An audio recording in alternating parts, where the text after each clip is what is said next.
এখন যারা অনেকে বিএনপি ছিল, বিএনপি থেকেও যারা ফেসিবাদদের সাথে হাতে হাত মিলিয়ে কাঁধে কাঁধ মিলিয়ে যারা সমস্ত কিছু দখল করে খেয়েছিলেন, এখন আবার গাপটি মেরে থেকে আস্তে আস্তে ডাইনে বামে অমুক ভাই তমুক ভাইয়ের লোক সাজার চেষ্টা করছেন।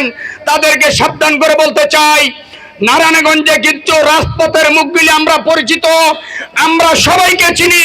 গত 15 বছর শহীদ রাষ্ট্রপতি জিয়াউর রহমানের আদর্শকে বাস্তবায়ন করার জন্য কারা আন্দোলন সংগ্রামে রাজপথে ছিল, তাদের চেহারা কিন্তু আমরা চিনি। মনে রাখবেন, যদি পর্দার আড়াল থেকে কোনো কলকারি নেড়ে আমার রাজপথের একজন সহযোদ্ধাকে ক্ষতি করার চেষ্টা করেন, আপনাদেরকে কিন্তু রেহাই দেব না। আপনাদেরকে কিন্তু আমরা বিচারের আওতায় নিয়ে আসব।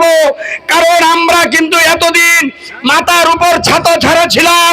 আমাদের নারায়ণগঞ্জের মা মাটি মানুষের নেতা জননেতা জনাব জাকির খান যখন ফ্যাসিবাদদের অত্যাচারে দেশের বাইরে প্রেরণ ছিলেন, আমরা কিন্তু রাজপথে আন্দোলন সংগ্রাম করতে গিয়ে আমরা অনেক ত্যাগ তিতিক্ষা, আমাদের ফ্যামিলিদেরকে অনেক দুর্ভোগে ফেলে আমরা রাজপথে আন্দোলন করেছি। আমরা গত 15 বছরের রাজপথে যারা শহীদ রাষ্ট্রপতি জিয়াউর রহমানের আদর্শকে বাস্তবায়ন করার জন্য যারা রাজপথে ছিল, প্রত্যেকটি ছবি কিন্তু আমাদের চোখের সামনে ভেসে ওঠে। তাই বলছি, ভাইয়ের সাথে কথা মিলিয়ে সাধু সাবধান। সাধু কাদের বলেছে আপনারা বুঝেছেন, যারা রাতের অন্ধকারে সেই ফ্যাসিবাদদের পাও ছেড়েছেন, এখন এসে অমুক ভাইয়ের তমুক ভাইয়ের ব্যানার ফেস্টুন করে আপনারা নারায়ণগঞ্জে বিএনপির নেতা হয়ে যাবেন। আর আমরা রাজপথে আন্দোলন করেছি, আমাদেরকে তুচ্ছ ভাববেন। মনে রাখবেন, আমরা রাজপথের আন্দোলন সংগ্রামের কর্মী, আমরা রাজপথে আপনাদেরকে সেই জবাব দিব। সম্মানিত